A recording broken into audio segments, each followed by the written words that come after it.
Hello everyone, welcome to Raj Malhotra's IAS. My name is Shivani and on this platform we have come up with yet another initiative that is India 360. इसमें हम India के सारे states, सारे union territories को cover करेंगे। हम उन states, उन यूटीज़ के history, geography, polity, economy with specific focus on art and culture of that particular region, इस सब का एक ग्लिम्स, एक ओवरव्यू अपनी इन वीडियोज़ में प्रोवाइड करेंगे। तो जल्दी से स्टार्ट करते हैं हमारा आज का सेशन। और सबसे पहली स्टेट, खैर अब तो ये एक यूनियन टेरिटरी है, जो हम कवर करने वाले हैं वो है Jammu and Kashmir and Ladakh. Jammu and Kashmir Bharat का ताज है। शहनशाह जहांगीर ने तो कश्मीर की खूबसूरती को बयां करने के लिए यहाँ तक कह दिया कि धरती पर अगर कहीं स्वर्ग है तो वो कश्मीर में है। लेकिन कश्मीर की वादियाँ जितनी खूबसूरत हैं उतना ही कश्मीर का रीजन हमेशा से कंट्रोवर्सी का शिकार रहा है। Reason being it's geographical location and it's territorial distribution. Jammu and Kashmir. Jammu and Kashmir 2019 में एक यूनियन टेरिटरी बना दिया गया, लेकिन उससे पहले जम्मू एंड कश्मीर की जो सारी टेरिटोरियल डिस्ट्रीब्यूशन है वो कुछ इस तरीके से थी। अगर जम्मू एंड कश्मीर का कुछ रीजन इंडिया के कंट्रोल में था तो कुछ रीजन पाकिस्तान के कंट्रोल में, और ये वाला रीजन चाइना के। And this is one of the major reasons कि यहाँ पे हमेशा से लॉ एंड ऑर्डर की सिचुएशन बहुत ही फ्रेजाइल रही है। इस सब सिचुएशन को समझने के लिए हम वक्त के पहिए को थोड़ा सा पीछे लेके चलते हैं और बात करते हैं 1947 की, 1947 की, जब इंडिया आज़ाद हो रहा था। जब इंडिया आज़ाद हो रहा था तो उस वक्त इंडिया में अराउंड 565 प्रिंसली स्टेट्स थी, और इन प्रिंसली स्टेट्स को हम हिंदी में रियासत भी कहते हैं। और जो ये प्रिंसली स्टेट्स थी ये ब्रिटिश इंडिया का हिस्सा नहीं थी। इन प्रिंसली स्टेट्स ने ब्रिटिश क्राउन के साथ एक तरीके का एग्रीमेंट, एक पैक्ट बनाया हुआ था। उस पैक्ट के अंडर इन प्रिंसली स्टेट्स को एडमिनिस्ट्रेटिव ऑटोनॉमी मिली हुई थी, and in return of that in princely states को ब्रिटिश क्राउन को हमेशा सपोर्ट करना था। चाहे बात हो कोई भी नेटिव अपराइजिंग की या फिर कोई और कॉलोनियल पावर अगर इंडिया को कंट्रोल करना चाहती है तो इन सब सिचुएशंस में जो प्रिंसली स्टेट्स हैं ये ब्रिटिश क्राउन का साथ देंगी। और जब इंडिया आज़ाद हो रहा था तो इंडिया के सामने सबसे जो मेजर चैलेंज था वो था इन्हीं प्रिंसली स्टेट्स को इंडिया में इंटीग्रेट करने का। और यहाँ पे रोल आता है सरदार पटेल का। Sardar Patel, the iron man of India, उन्होंने हर एक तरीके से साम दाम दंड भेद हर एक तरीके से इन प्रिंसली स्टेट्स को इंडिया में इंटीग्रेट करने की कोशिश की। और इसका नतीजा ये हुआ कि आज़ादी तक आते आते लगभग सभी प्रिंसली स्टेट्स इंडिया का हिस्सा बन गई थी, सिवाय कुछ प्रिंसली स्टेट्स के। और उन कुछ प्रिंसली स्टेट्स में एक प्रिंसली स्टेट थी जम्मू एंड कश्मीर। अब इंडिया आज़ाद हो चुका था और उस वक्त भी जम्मू एंड कश्मीर एक इंडिपेंडेंट प्रिंसली स्टेट थी। और आज़ादी के बाद पाकिस्तान हर एक तरीके से कश्मीर को पाकिस्तान का हिस्सा बनाना चाहता था, जिसका एक प्रूफ हमें देखने को मिला 22 अक्टूबर 1947 को। 22 अक्टूबर 1947 को पाकिस्तान के नॉर्थ वेस्ट फ्रंटियर प्रोविंस से कुछ ट्राइबल लोगों ने कश्मीर पे अटैक किया। और ये जो ट्राइबल लोग थे, these were allegedly supported by Pakistan army and Pakistan government. और उस वक्त जो कश्मीर के किंग थे हरि सिंह, उनके पास और कोई ऑल्टरनेटिव नहीं था कि सिर्फ उनके सामने जो एक ऑल्टरनेटिव था वो था कि इंडिया की मदद ली जाए। अब जब महाराज हरि सिंह इंडियन गवर्नमेंट के पास आए मदद के लिए तो लॉर्ड माउंटबेटन ने कहा कि हम इस तरीके से कश्मीर की मदद नहीं कर सकते, क्योंकि कश्मीर एक इंडिपेंडेंट देश है, एक इंडिपेंडेंट स्टेट है, और इसलिए हम वहाँ कश्मीर में अपनी आर्मी नहीं भेज सकते। और लॉर्ड माउंटबेटन ने कहा कि अगर आप चाहते हो कश्मीर को बचाना और चाहते हो कि इंडिया आपकी मदद करे तो आपके पास सिर्फ एक सॉल्यूशन है, वो है इंस्ट्रूमेंट ऑफ एक्सेशन।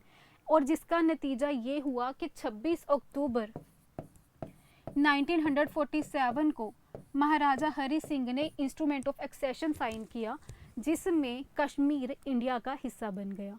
और तुरंत इंडियन आर्मी को कश्मीर को बचाने के लिए भेजा गया। और इसके बाद 2 नवंबर 1947 को, अब ये चीज़ याद रखना कि 2 नवंबर 1947 को जो हमारे प्राइम मिनिस्टर नेहरू थे, उन्होंने एक स्पीच दी। उस स्पीच में उन्होंने कहा कि हम कश्मीर को बचाना चाहते हैं, कश्मीर को पाकिस्तानी आर्मी, पाकिस्तान में जो नॉर्थ वेस्ट फ्रंटियर प्रोविंस से जो ट्राइबल लोग कश्मीर पे हमला किया है जिन्होंने, उनसे बचाना चाहते हैं, लेकिन हम फोर्सिबली कश्मीर को इंडिया का हिस्सा नहीं बनाना चाहते। और इसलिए उन्होंने कहा कि हम एक third party United Nations organisation के थ्रू कश्मीर में प्लेबिसाइट करवाएंगे। प्लेबिसाइट मतलब कि हम जनमत करवाएंगे और कश्मीर के लोगों से ही पूछेंगे कि वो क्या चाहते हैं। कश्मीर के लोग अगर इंडिया का हिस्सा बनना चाहते हैं और या फिर इंडिपेंडेंट रहना चाहते हैं और या फिर किस तरीके का एडमिनिस्ट्रेशन वो कश्मीर में चाहते हैं, ये उन लोगों के हाथ में होगा। अब इसके बाद जब यूएनओ में ये जो कश्मीर का इशू था वो चला गया, तो 1948 में यूएनओ ने एक प्रपोजल लेके आए। यूएनओ ने रेजोल्यूशन 47 लेके आए। यूएनओ ने इस रेजोल्यूशन में 3 स्टेप्स बताए कश्मीर के जो इस इशू है उसको रिजॉल्व करने के। सबसे पहली चीज़ उन्होंने कही, कहीं ना कहीं यूएनओ ने भी ये चीज़ चाहे इनडायरेक्टली ही मानी, उन्होंने इस चीज़ में बिलीव किया कि कश्मीर पे सबसे पहला हमला पाकिस्तान ने किया था। तो कश्मीर ने कहा कि सबसे पहली स्टेज होगी कि जो पाकिस्तानी आर्मी कश्मीर में तैनात है वो वापस लेके जाई जाए, और उसके बाद जब पाकिस्तान अपनी आर्मी को, अपने लोगों को कश्मीर से हटा लेगा, उसके बाद इंडियन आर्मी भी वहाँ से कश्मीर से वापस चली जाएगी। इंडियन आर्मी का सिर्फ कुछ लोग, कुछ फौज ही कश्मीर में रहेगी, जो कि कश्मीर के लॉ एंड ऑर्डर की जो सिचुएशन है उसको ठीक करने के लिए ज़रूरी है। और उसके बाद जब कश्मीर में लॉ एंड ऑर्डर की सिचुएशन प्रिवेल हो जाएगी, उसके बाद कश्मीर में प्लेबिसाइट करवाया जाएगा।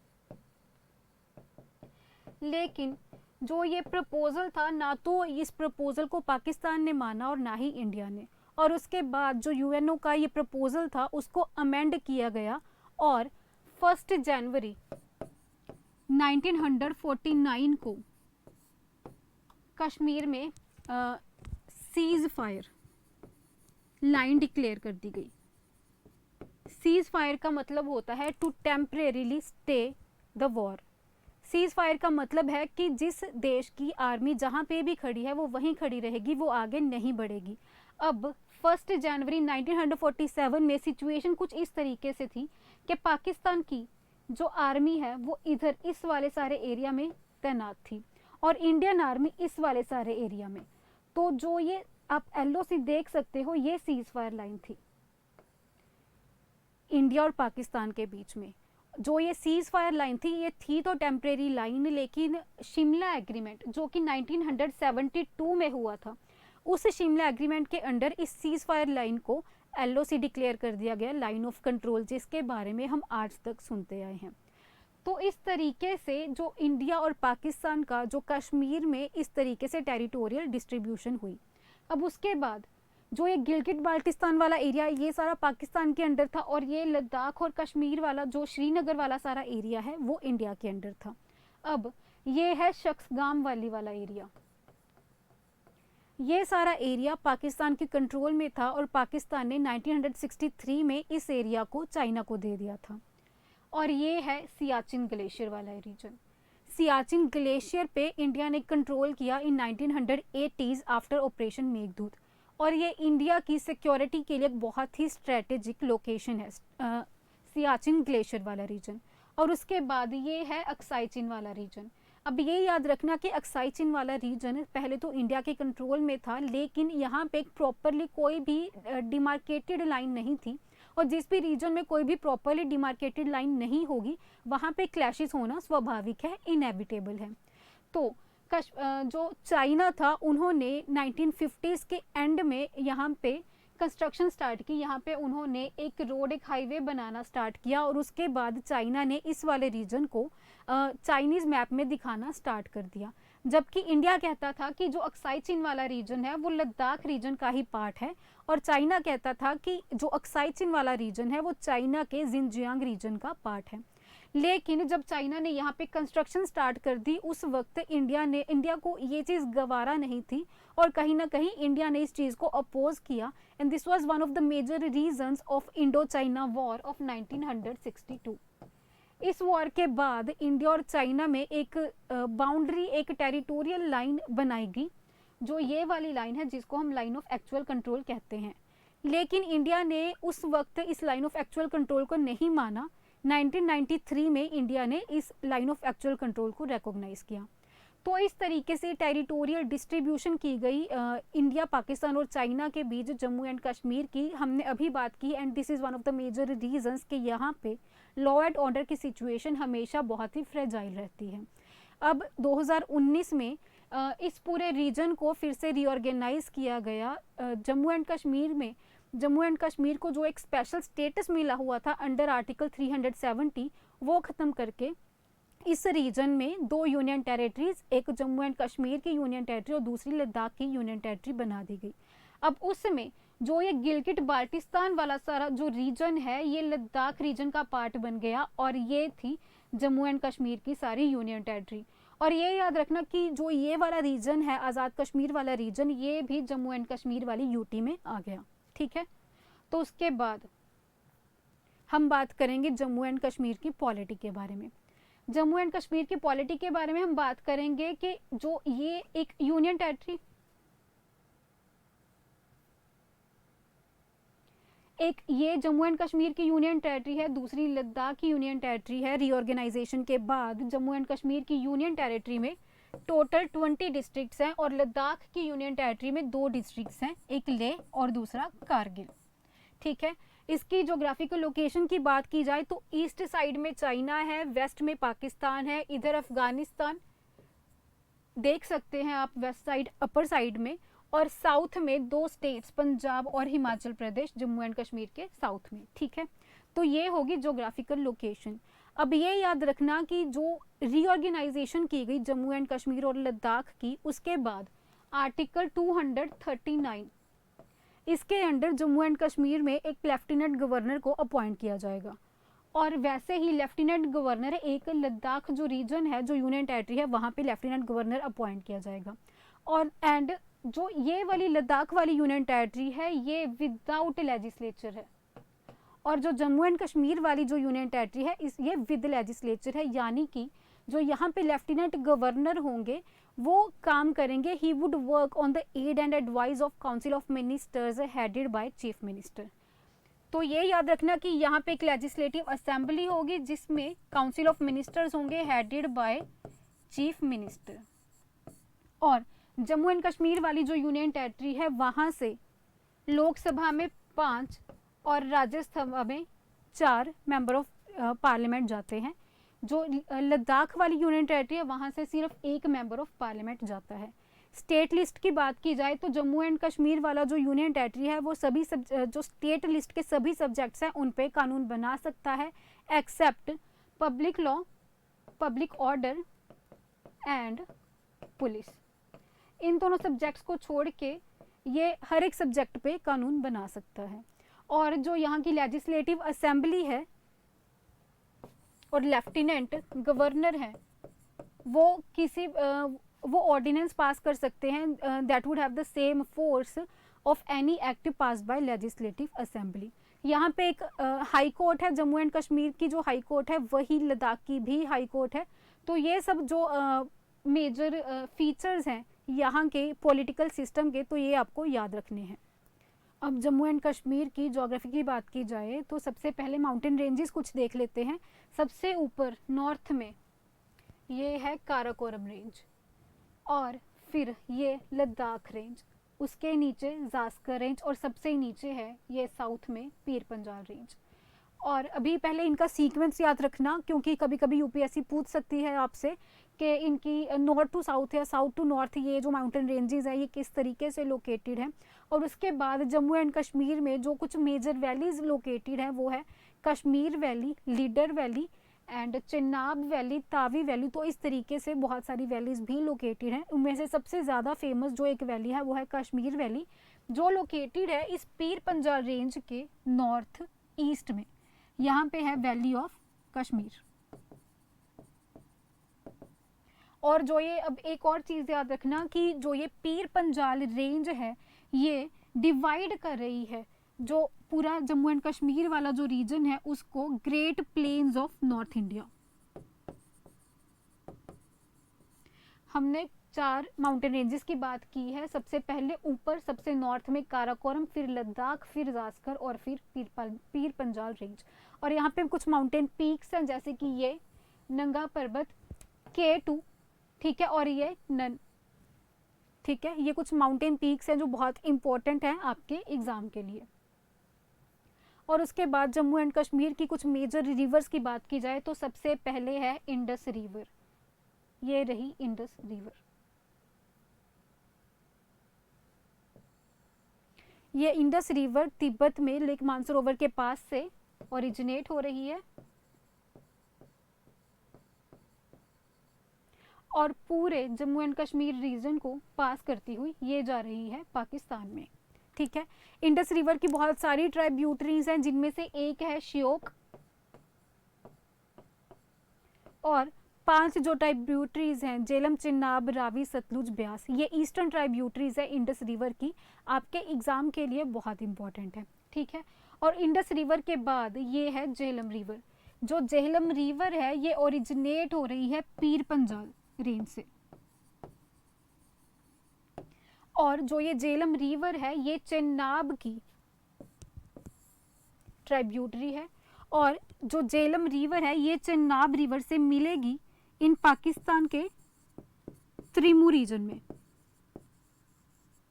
और ये याद रखना कि इंडस की जो 5 ये झेलम, चेनाब, रावी, सतलुज और ब्यास ट्राइब्यूटरीज हैं ये मिलेंगी पाकिस्तान के मिथनकोट रीजन में। मिथनकोट। और जो ये झेलम रिवर है ये आप देख सकते हैं कि जम्मू एंड कश्मीर वाला जो रीजन है उसकी वेस्टर्न बाउंड्री बनाती हुई ये रिवर जा रही है पाकिस्तान में, ठीक है। और उसके बाद है एक ये चेनाब रिवर। चेनाब रिवर हिमाचल के लाहौल स्पीति रीजन से ओरिजिनेट होती है।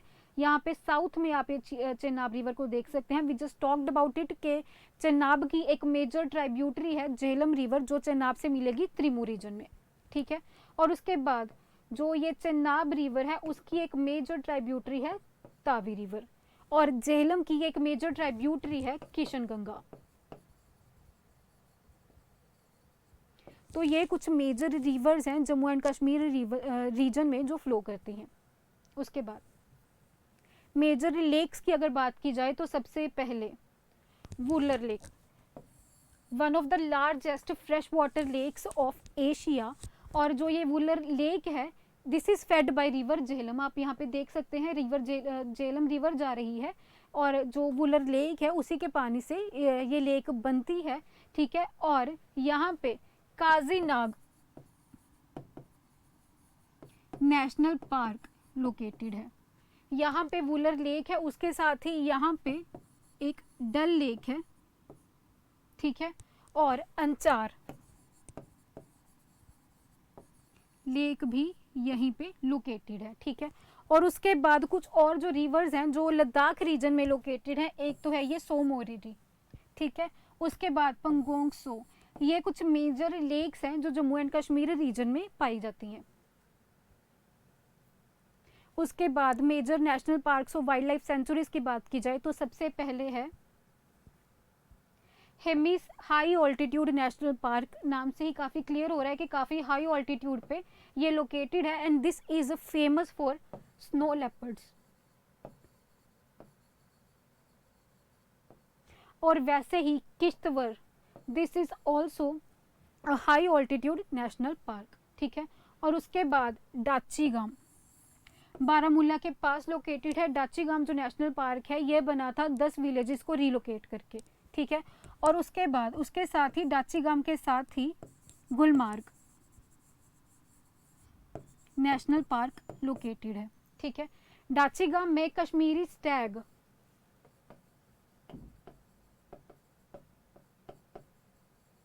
की इंडेंजर्ड स्पीशी देखी जाती है, और गुलमार्ग में musk deer.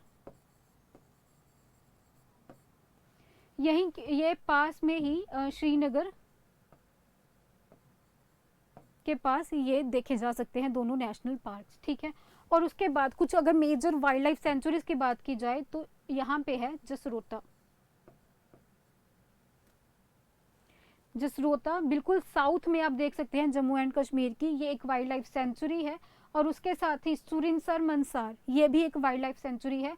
Nandini wild life sanctuary and Gamgul Siyabehi, ये भी एक मेजर वाइल्ड लाइफ सेंचुरी है जो यहाँ पे लोकेटेड है।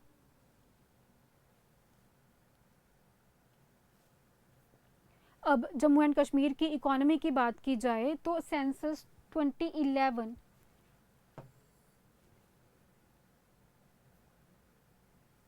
सेंसस 2011 के अकॉर्डिंग दिस जो जम्मू एंड कश्मीर का रीजन है ये प्राइमरीली एग्रेरियन इकोनॉमी है उसकी। 49% of its total population directly depends on agriculture for their livelihood. और यहाँ पे जो रेयर प्रोड्यूस है such as saffron, honey and basmati, इनको एक्सपोर्ट भी किया जाता है जम्मू एंड कश्मीर में। उनके इकोनॉमी में एक मेजर जो रोल प्ले करता है वो है यहाँ के एक्सपोर्ट्स, जिनमें सैफरन, हनी और बासमती बहुत ही एक मेजर रोल प्ले करते हैं, ठीक है। और जो ये रॉ मटेरियल है ये वहाँ की इंडस्ट्रीज़ के लिए भी एक बहुत ही मेजर रोल प्ले करता है। हॉर्टिकल्चर की बात की जाए तो Jammu and Kashmir is well known for horticulture, not only in India but across the globe as well. तो हॉर्टिकल्चर में temperate fruits like apple, pear, peaches, plums, apricot ये भी कल्टीवेट किए जाते हैं। और उसके साथ ही सब ट्रॉपिकल फ्रूट्स जैसे कि मैंगो, गावा, सिट्रस ये भी यहाँ पे कल्टीवेट किए जाते हैं। हैंडलूम की बात की जाए तो कश्मीर में labour intensive cottage industry also plays a very considerate part for employment opportunities and plus for the economy of that particular region as well. And इसी जो लेबर इंटेंसिव कॉटेज इंडस्ट्री है इसी को बूस्ट करने के लिए गवर्नमेंट ने कुछ स्पेशल इनिशिएटिव्स लिए हैं, जैसे कि credit facilities, upgradation of skills using efficient looms and market access. ये एक बहुत ही इम्पॉर्टेंट चीज़ है कि उनको जो उनकी हैंडलूम इंडस्ट्री है उनके जो प्रोडक्ट्स हैं उनको मार्केट एक्सेस भी प्रोवाइड किया जा रहा है। गवर्नमेंट उसके लिए भी स्पेशल एफर्ट्स कर रही है। उसके अलावा tourism also plays an important role in the economy of Kashmir because Jammu and Kashmir की सीनिक ब्यूटी जितनी ज़्यादा है उतना ही वहाँ पे पिलग्रिमेज साइट्स जैसे कि वैष्णो देवी हो गया या अमरनाथ की केव्स हो गई। तो जो ये रीजन्स हैं या फिर गुलमार्ग, पहलगाम के जो सीनिक ब्यूटी वाले, जो नेचुरल ब्यूटी वाले जो रीजन्स हैं ये वहाँ पे बहुत ही high amount of tourism attract करते हैं। और जो ये टूरिज़्म है ये सिर्फ इकोनॉमी को ही बूस्ट नहीं करता, tourism is also major source of employment of that particular region. तो अभी हमने जम्मू एंड कश्मीर की हिस्ट्री, ज्योग्राफी, पॉलिटी, इकोनॉमी ये चारों पोर्शंस कर लिए हैं। आर्ट एंड कल्चर थोड़ा सा अभी बचा है बिकॉज आर्ट एंड कल्चर एक मेजर पोर्शन है जम्मू एंड कश्मीर की जब हम बात करते हैं तो इस जम्मू एंड कश्मीर के आर्ट एंड कल्चर वाले पार्ट को हम कवर करेंगे कल। So that is it for the day. Thank you.